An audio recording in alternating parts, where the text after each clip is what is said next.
কিছু, কিছু মানুষ আছে যারা ঝালে মরে যাবে তারপরেও ঝাল খাওয়ার ক্রেভিং করবে। তোমরা ভাবছো তো আমি কার কথা বলছি? আসলে আমি আমার কথা বলছি। সকাল, দুপুর, রাত যেকোনো টাইমে আমার ঝাল খাইতে ইচ্ছা করে। সেজন্যই আজকে এই রেসিপিটা বাসায় ২-৩ টা উপকরণ থাকলে তোমরা ইজিলি বানাইতে পারবা। তো ১ম এ লাগবে রসুন, যেটা সবার বাসায় থাকে। কাঁচামরিচ লাগবে, লাগবে মরিচের গুঁড়া।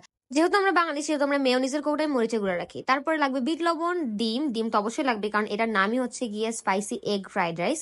তারপরে লাগবে মরিচের গুঁড়া যেটা আমরা এখানে দিয়ে নিলাম। অ্যান্ড এটা একটু ইউনিক, দেখে মনে হচ্ছে যে রেগুলার বেসিস আমরা এই খাবারটা খাই, বাট একটু ইউনিক, দেখতে থাকো বুঝতে পারবা। তো এখন এটাকে খুব ভালোভাবে এটাকে আমরা ছেঁচে নিব। অনেকের বাসায় ওই স্ম্যাশারটা থাকে, আমার বাসায় নাই, তাই আমি এটা শিল বা নোড়া যেটাই বলো না কেন সেটা দিয়ে করে নিলাম। লাগবে একটা ডিম।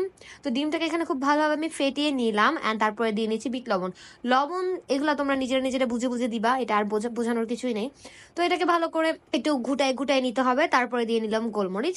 এখানেও তোমরা যা খুশি তাই দিতে পারো, গোলমরিচ, অনেকে চিলি ফ্লেক্স দিতে পারো, কোনো সমস্যা নেই। তো তারপরে চলে গেলাম, চুলাটা জ্বালিয়ে নিলাম আর এখানের মধ্যে একটু প্যান দিয়ে দিব। প্যানের মধ্যে দিয়ে নিব তেল। তোমরা তেল, বাটার, ঘি যে কোনো ট্রাই করতে পারো। আমি ঘি দিয়ে বানিয়েছি, ওটা অনেক মজা হয়, তেল দিয়ে তো ভালোই হয়। তারপরে এখানে আমি ডিমটা দিয়ে নিলাম যেটা আমি গুলিয়ে রেখেছিলাম। তো ডিমটাকে দিয়েই সাথে সাথে নাড়ানো যাবে না, ডিমটাকে একটু শক্ত হতে হবে, যেটাকে একদম স্ক্র্যাম্বলড এগ বলে, যে পুরোটা একদম একটু হার্ড হলে তারপরে এটাকে নাড়াচাড়া করতে হবে। তো তোমরা ভিডিওটা দেখতে থাকো অ্যান্ড এটাকে এখন আমি একটু নাড়াচাড়া করে নিব। দেখতেই পাচ্ছ কেমন হয়েছে, একদম মিশে গেলে কিন্তু ভালো লাগবে না। আর মজার বিষয় কি জানো, আমি এই খাবারটা খেতে খেতে তোমাদের সাথে হচ্ছে এই ভিডিওটার ভয়েস ওভার দিচ্ছি। তো তারপরে ডিমটা ভাজা হয়ে গেছে, এখন সাইডে আমি দিয়ে দিব ওই যে একটা মরিচ দিয়ে রসুন দিয়ে যেটা বানাইছিলাম ওটাকে একটু ভেজে নিব। এখানে তোমরা হালকা পানি দিতে পারো যদি কারো মনে হয় যে মশলাটা কাঁচা কাঁচা থাকবে, সো এখানে তোমরা একটু পানি দিতে পারো, আমি একটু পানি দিয়েছিলাম। তো এখন এটাকে খুব ভালোভাবে ভেজে নিতে হবে তেলের মধ্যে অ্যান্ড ভাজার পরে খুব ভালোভাবে মিশিয়ে নিলাম ডিমটার সাথে। এখন দিয়ে দিব আগের দিনের ভাত।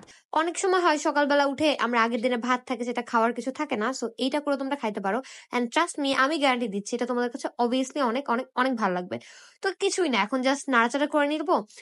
লবণের ব্যালেন্সটা ঠিক মতো দিবা, ধনে পাতা অ্যাড করতে পারো, এখানে তোমরা গোলমরিচও দিতেই পারো। অ্যান্ড আমি সালাদ অনেক পছন্দ করি তাই এখানে সালাদ দিয়ে নিয়েছি। ভিডিওটা তোমাদের কাছে কেমন লেগেছে কমেন্ট করে জানিও, আর বাসায় কিন্তু অবশ্যই ট্রাই করবে। আজকের ভিডিওটা এই পর্যন্ত, আল্লাহ হাফেজ।